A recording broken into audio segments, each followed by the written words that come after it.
இன்றைக்கு காலையிலேருந்து நியூஸ் சேனலில் எல்லா நியூஸ் சேனலுமே வந்து ஒரு விஷயம் பரபரப்பாக பேசிக்கிட்டு இருக்கு. அது என்னன்னா, போதைப்பொருள் வந்து அதிகமாயிருச்சு, அதுக்குண்டான விழிப்புணர்வு. அது மட்டும் இல்லாமல் அமைச்சர் சரத் அவர்களுடைய பழைய வீடியோவை வந்து பகிர்ந்த சமூக வலைதளங்களில் 2-3 நாளாக வந்து ரொம்ப வைரல் ஆகிட்டு இருக்கு. ஸோ அவரை வந்து பணி நீக்கம் செய்ய, அதாவது அமைச்சர் வந்து நீக்கணும், அவர் மேலே வழக்கு பதிவுன்னு சொல்லி திமுகவினர் ஒரு பெருந்திரளான கூட்டத்தோடு இன்றைக்கி கிட்டத்தட்ட இந்த நம்ம வீடியோ பேசியிருக்க டயத்தில் நிறைய பேர் அரெஸ்ட் பண்ணிட்டு இருக்காங்க. அதுக்கு அனுமதியும் கொடுக்கப்படலை. ஸோ அங்கங்கே ஆர்ப்பாட்டங்கள், பேரணிகள் வந்து நடைபெற்று கொண்டு தான் இருக்குது. சென்னையில் வந்து நிறைய இடங்களில் வந்து இந்த போராட்டம் நடந்துட்டு தான் இருக்குது. இந்த சரத் அவர்கள், அமைச்சர் சரத் அவர்களுடைய வீடியோ பகிர்ந்து கிட்டத்தட்ட ரெண்டு நாள் ஆயிடுச்சு. 2 நாளாக வந்து அதுக்கு உண்டான மருத்துவர்கள் வந்து விளக்கம் கொடுத்துட்டு இருக்காங்க. உண்மையிலேயே அதை வந்து கடந்து போகக்கூட ஒரு விஷயம் கிடையாது. நிச்சயமாக வந்து அது விசாரணைக்கு உட்பட்ட ஒரு காணொலி தான். அந்த காணொலிக்கு வந்து நிச்சயமாக அமைச்சரும் சரி, அந்த கட்சியினரும் சரி, அரசும் சரி, இல்லை மற்ற மருத்துவர்களும் சரி விளக்கம் கொடுக்க வேண்டிய ஒரு காலத்தின் கட்டாயத்தை தான் இருக்குது. பட் இருந்தாலும் போதைப் பொருளை நாங்கள் எதிர்க்கிறோன்னு சொல்லி வந்து திமுகவினர் வந்து போராட்டம் பண்ணுறதும் பேரணி நடத்துறதும் உண்மையிலே வந்து ஒரு நகைப்புக்குள்ளான விஷயமா தான் வந்து மக்கள் பார்க்குறாங்க. எதை வச்சு அப்படி சொல்கிறோம்னா, 2024 ஜாஃபர் சாதிக், இந்த ஜாஃபர் சாதிக்ன்ற பேரை தமிழ்நாட்டு அரசியலிருந்து, சினிமா துறையிலிருந்து ஒரு மறுக்க முடியாத ஒரு பேர், ஒரு மறைக்க முடியாத ஒரு பேராக தான் இந்த ஜாஃபர் சாதிக்ன்ற பேர் வந்து இருக்குது. எதை வச்சு நான் வந்து இதை எப்படி சொல்கிறேன்னா, 2024 மார்ச் மாதம் ஜாஃபர் சாதிக்ன்றவர் வந்து அரசு செய்யப்படுறாப்புல. எதுக்காண்டி அரசு செய்யப்படுறாருன்னா, சியோபெட்ரின்னு சொல்லி ஒரு போதைப் பொருள், அதோட மதிப்பு வந்து 2000 கோடி. அந்த சீஸ் பண்ணதோட மதிப்பு வந்து 2000 கோடி. இது வந்து ஆஸ்திரேலியா, மலேசியா அப்படின்னு சொல்லி உலக சர்வதேச லெவலில் வந்து பார்த்தீங்கன்னா மிகவும் பிரபலமுற்ற ஒரு போதைப் பொருள். அந்த சர்வதேச லெவலில் வியாபாரம் செய்யக்கூடிய இடத்துல வந்து மாட்டிக்கிட்டவர் தான் இந்த ஜாஃபர் சாதிக். இவர் மேலே வந்து என்சிபி வந்து பார்த்தீங்கன்னா சார்ஜ் ஷீட்டும் வந்து பார்த்தா ஃபைல் பண்ணிட்டாங்க. 2025 நிபந்தனை ஜாதியின் அடிப்படையில் தான் வந்து அவர் வெளியே வந்திருக்காப்புல. அவர் இன்னும் குற்றமற்றவர்னு சொல்லி வந்து நிரூபிக்கப்படவும் இல்லை.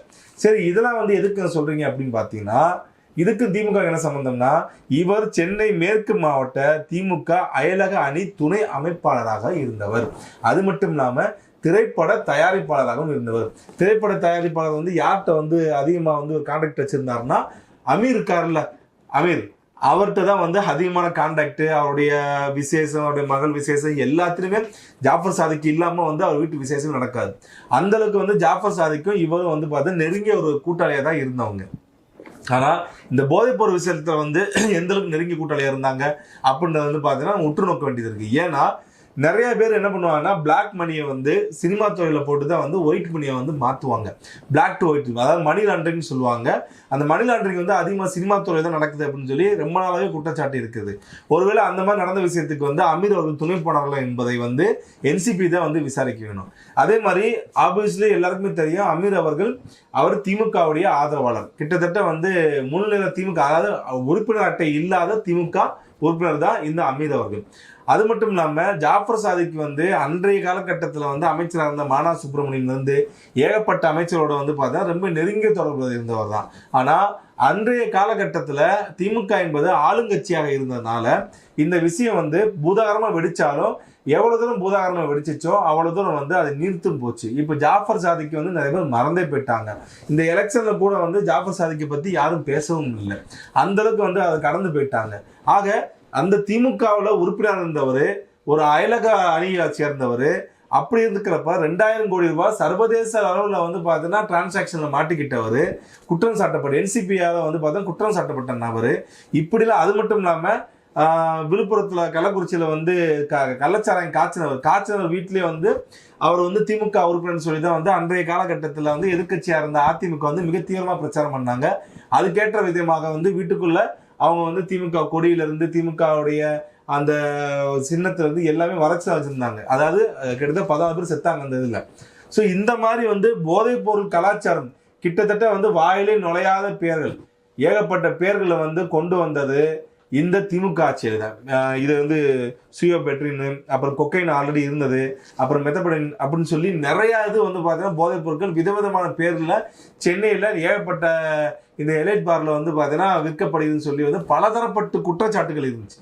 அந்த காலகட்டத்தில் வந்து பீக்கில் இருந்துச்சு. அப்படிப்பட்ட வந்து ஒரு போதைப் பொருள் கலாச்சாரத்தை வந்து அந்த காலகட்டத்தில், அந்த ஆட்சி காலகட்டத்தில் வந்து பரவலாக இருந்த திமுக அரசாங்கமானது இந்த சரத் அவர்களுடைய வீடியோ வைத்துக்கொண்டு அரசியல் செய்வது, அதாவது அது விசாரிக்கப்பட வேண்டியதுதான். அது அக்கௌண்டபிள் இருக்கு, கண்டிப்பா ஆளும் அரசாங்கத்துக்கு இருக்கு, அந்த கட்சிக்கும் இருக்கு, அந்த அமைச்சருக்கும் இருக்கு, மருத்துவத்துறைக்கும் இருக்கு. இது மருத்துவ சோமோட்டோ வந்து பாத்தீங்கன்னா இதுக்குள்ள விளக்கம் வந்து கொடுக்கணும்.